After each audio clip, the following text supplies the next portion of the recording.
बिस्मिल्लाहिर्रहमानिर्रहीम, अस्सलाम वालेकुम। लीजिए जनाब, पहला रिजल्ट आ गया। अब चीजें कैसे हुकूमत संभालेगी। 77 लोग फारिग हो गए हैं।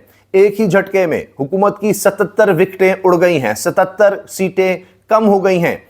अब आप अंदाजा लगाइए कि ये अब पहला रिजल्ट है। दीगर मामलात भी सामने आ रहे हैं। वकला तहरीक का आगाज हो गया है, हो नहीं रहा, वकला तहरीक का आगाज हो गया है। इसमें धरना भी शामिल है। इसके साथ साथ जनाब एक बहुत बड़ी मुलाकात हो गई है, दिन दिहाड़े हुई है, सबके सामने हुई है और वजारत खारजा की दरखास्त पर, अमेरिका की दरखास्त पर हुई है ये मुलाकात। सबके सामने अमेरिकी सफ़ीर डोनाल्ड ब्लूम ने मुलाकात की है तहरीक इंसाफ के जो अहम तरीन रहनुमा हैं उनसे, और ये पार्लियामेंट हाउस मुलाकात हुई है, अपोजिशन लीडर के कमरे में मुलाकात हुई है। उमर यूब इसमें थे और रऊफ हसन हैं, दीगर लोग भी इस मुलाकात में साथ थे। इसकी वीडियो भी सामने आई है और जो सहाफ़ियों ने सवाल किए हैं वो सवाल ऐसे थे कि डोनाल्ड ब्लूम भी कोई जवाब नहीं दे सके।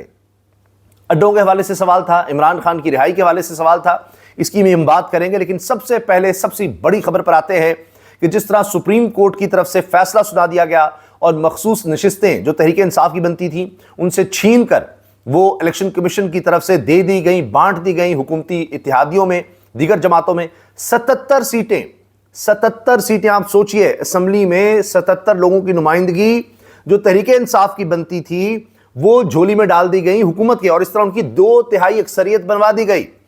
अब सुप्रीम कोर्ट ने अब से कुछ ही देर पहले जब फैसला दिया, जिसमें जस्टिस मंसूर अली शाह, जस्टिस अतर मिनल्ला, जस्टिस मोहम्मद अली मजहर थे, उसमें उन्होंने ये नोटिफिकेशन मुअत्तल कर दिया, ये जो मखसूस नशिस्तों का था, कि इन लोगों को कैसे मिल सकती हैं। अभी तहरीक इंसाफ के पास वापस आना भी एक बहुत बड़ी खबर होगी, लेकिन इनसे तो छिन गई। जब ये फैसला आया और फिर कहा गया कि लार्जर बेंच बनाने का मामला जून में देखा जाएगा, तो अब उसके बाद इलेक्शन कमीशन के हाथ बंद गए थे और इलेक्शन कमीशन ने जनाब डी नोटिफाई कर दिया है।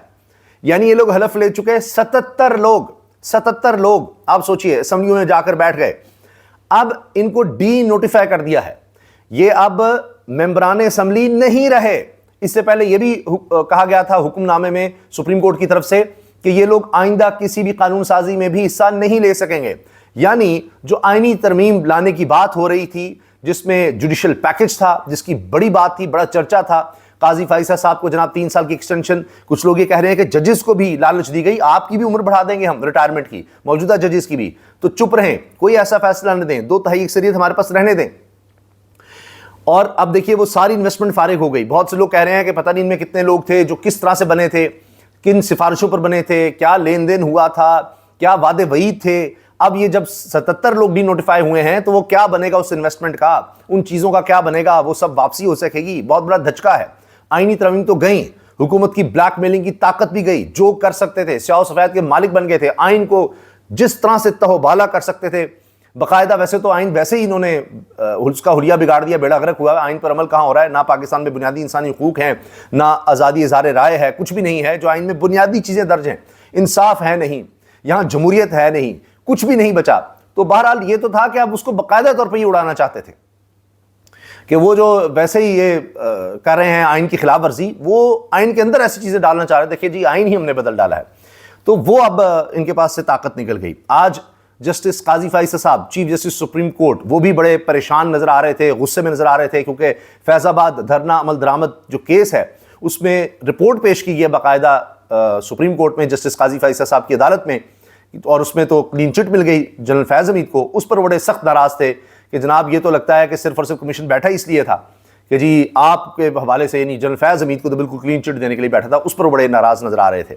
अब जाहिर है कि अगर हुकूमत ये सोच रही थी उनको एक्सटेंशन देने का, वो मामला भी सारा फारिग हो गया। और 77 लोग एक ही झटके में। किसने कहा था कि इस तरह आप जानबूझकर आइन की खिलाफ वर्जी करें? सोचा हुआ है कि जी एक जमात को दीवार से लगाना है, उसके लिए आपने ये सारा निज़ाम बनाया बिठाया, अब वो सब फारिग हो गया। अब फिर कहते हैं मुल्क में इस्तेहकाम नहीं आ रहा, मईशत ठीक नहीं हो रही। भाई कैसे ठीक होगी? अदम इस्तेहकाम इसीलिए रहेगा जब एक बुनियादी चीज़ है आइन, जब उस पर अमल नहीं करेंगे तो आप जो मर्जी कर लें, जिस पर आपने लिख कर दस्तावेजात पर दस्तखत किए हुए हैं, जिस पर आपने हलफ उठाया हुआ है, जिस पर सबका इत्तेफाक है, जब आप उसी वादे से मुकर जाएंगे तो फिर आप मुझे बताइए कहाँ से चीज़ें ठीक होंगी। अच्छा, अब ये तो एक रिजल्ट है ना जनाब, ये 77 जो विकटें उड़ी हैं।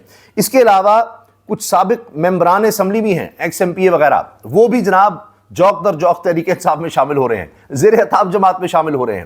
وہ خبریں بھی آ رہی ہیں. پھر اس کے ساتھ ایک اور بہت بڑی خبر آئی انسداد دہشت گردی عدالت سے. ایک ہی جھٹکے میں جناب 14 لوگوں کی رہائی ہو گئی ہے. 14 لوگوں کو رہا کر دیا گیا ہے. ایک طرف یہ سپریم کورٹ کا فیصلہ آیا, ساتھ ہی تحریک انصاف کے 14 لوگ رہا ہو گئے. 37 کی درخواستیں تھیں. تو یہ ایک بہت بڑی خبر آئی ہے تحریک انصاف کے لیے. اچھا جی جناب, اب میں یہ آپ سے عرض کر دوں کہ یہ جو ملاقات ہے اس کا سن لیجئے. ڈونلڈ بلوم امریکی سفیر ہیں, انہوں نے ملاقات کی ہے تحریک انصاف کے سینئر رہنماؤں سے.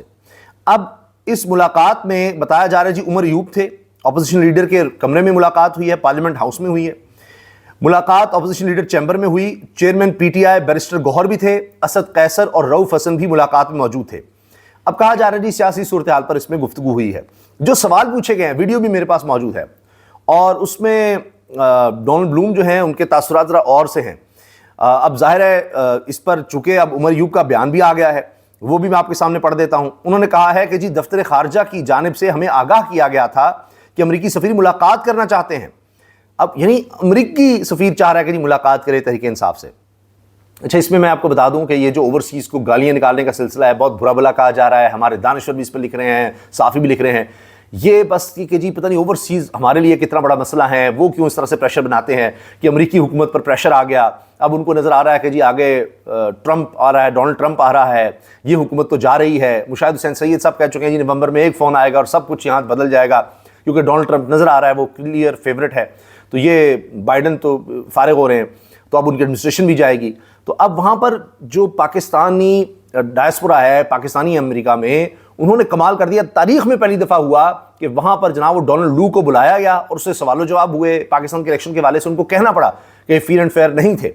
تو یہ جس طرح خطوط لکھے, وہاں کے ارکان پارلیمنٹ پر پریشر ڈالا پاکستانی کمیونٹی نے, اس پر یہاں پر بڑی جلن ہے کہ جناب یہ کس طرح سے امریکہ میں یا اوورسیز پاکستانی 1 کروڑ تعداد ہے, وہ سارے عمران خان کو سپورٹ کرتے ہیں. ایک ہسٹری ہے عمران خان کی, شوکت خانم ہاسپٹل کے حوالے سے اتنے زیادہ فنڈ ریزنگ, وہاں پر جانا, اور اوورسیز سمجھتے ہیں کہ وہاں جہاں وہ جاتے ہیں وہاں قانون کی حکمرانی کو نظر آتی ہے.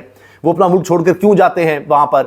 وہ اگر پاکستان میں رہیں تو اس سے زیادہ کہیں خوش رہیں, لیکن پاکستان کے حالات ہی ٹھیک نہیں ہوتے, نہ قانون کی حکمرانی ہے, نہ آئین, نہ عدالتی نظام, نہ معیشت, کچھ بھی ٹھیک نہیں ہوتا.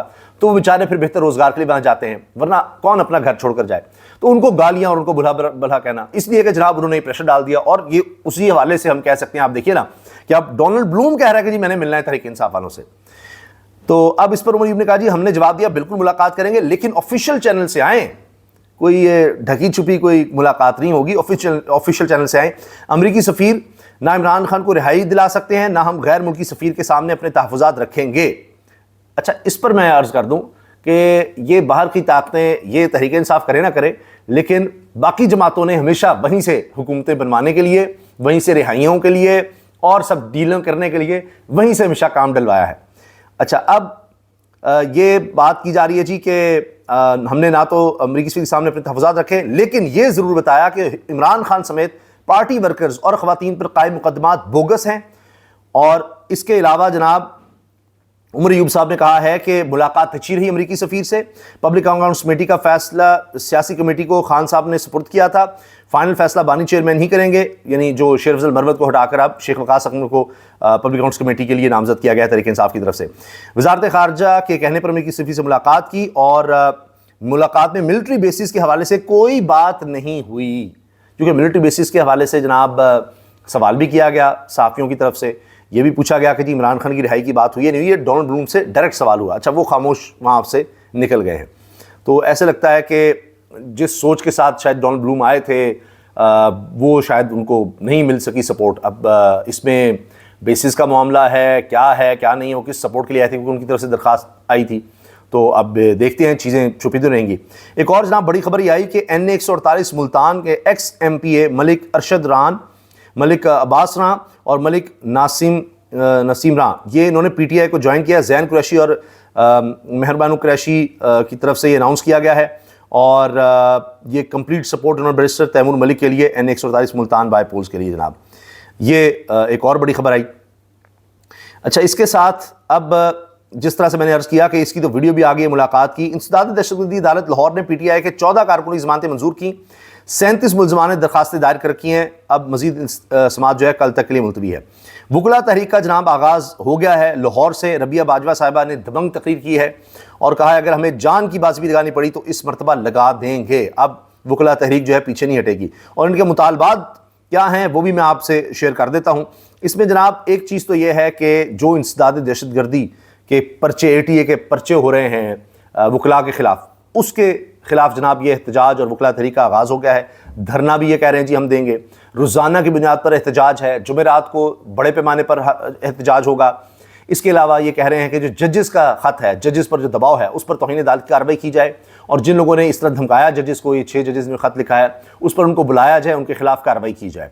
हुकूमत के ख़िलाफ़ शदीद नारेबाजी की जा रही है। ये कहा जा रहा है जी ये हुकूमत नामंजूर। तो ये इनके मेन मुतालबात हैं। इसके अलावा लाहौर के हवाले से कहते हैं कि जी जो मॉडल टाउन में भी अब कुछ जजेस बैठा करेंगे। कहते हैं जी जो मेन ईवान अदल लाहौर में है उसके अलावा हमारे लिए कहीं और जाना मुश्किल है, वो भी इन मुतालबात में शामिल है। लेकिन पूरा लाहे अमल है एहतजाज का। इसके अलावा ये कह रहे हैं जी हमें धड़ेबंदी में तोड़ने की साजिशें हो रही हैं और ऊपर से बड़ी ताकतें इसमें इन्वॉल्व हैं, हुकूमत इन्वॉल्व है जो वकला को तकसीम करना चाहती है और हम ऐसी किसी भी साजिश को नाकाम बनाएंगे और जो भी इसमें शामिल हुआ, यानी वकला में भी जो हुकूमत की साइड लेगा या दीगर ताकतों की साइड लेगा उसको हम साइड लाइन कर देंगे। तो अब वकला भरपूर तरीके से मैदान में आ गए हैं और अब वकला तहरीक का भी बाकायदा आगाज़ हो गया है और इसका मुझे ये लगता है कि आगे मोमेंटम बनने जा रहा है वकला तहरीक का भी। तो हुकूमत के लिए किसी तरह से भी इनमें से कोई भी खबर हौसला अफजा नहीं है, अच्छी नहीं है। हुकूमत के लिए मुश्किलात बढ़ती नज़र आ रही हैं आगे, चाहे सुप्रीम कोर्ट का फैसला हो, चाहे जनाब डोनाल्ड ब्लूम की मुलाकात है तहरीक इंसाफ से, चाहे मज़ीद रिहाइयाँ हैं तहरीक इंसाफ की तरफ से, और ये वकला तहरीक भी है। 77 विकटें अब तक की सबसे बड़ी खबर मेरी नज़र में यही है। 77 विकटें एक ही झटके में जनाब सुप्रीम कोर्ट के हुक्म की वजह से वो उड़ गई हैं, वो फारिग हो गई हैं और हुकूमत जनाब पहले ही आप देखिए जो फॉर्म 47 के तहत आकर बैठी हुई है और उसके तहत 2 तिहाई अक्सरियत भी लेना चाह रही थी, वो अब ख्वाब सारे फारिग हो गए हैं। अल्लाह हाफ़िज़।